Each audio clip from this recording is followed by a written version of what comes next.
Ah oui, pour moi, il y a dissonance, c'est que Junior n'était pas simplement un prodige, il était une opportunité historique. Pour moi, Junior, c'était un souffle rare, presque messianique, que l'Afrique ne voit passer qu'une fois par génération. C'est quelqu'un que le destin lui-même semblait avoir désigné pour réveiller un continent endormi par les dogmes et les dépendances technologiques vis-à-vis de l'Occident ou des complexes post-coloniaux.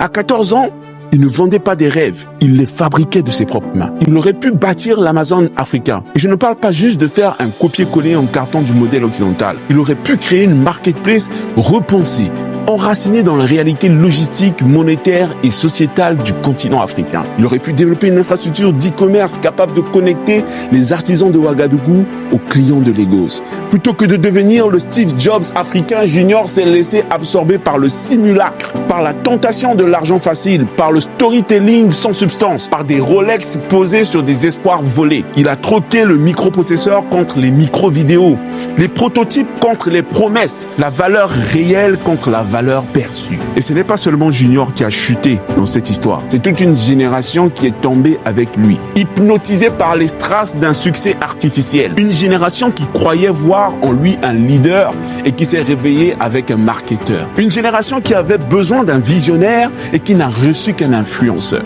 Mais cette histoire n'est pas finie. Junior a 21 ans. L'Afrique l'attend toujours. Et s'il osait renverser la table? Et s'il osait redevenir celui qu'il était à 14 ans? Si cet enfant qui croyait que la technologie pouvait nourrir, soigner, éduquer, unir est toujours là, alors il peut être juste que Junior revienne.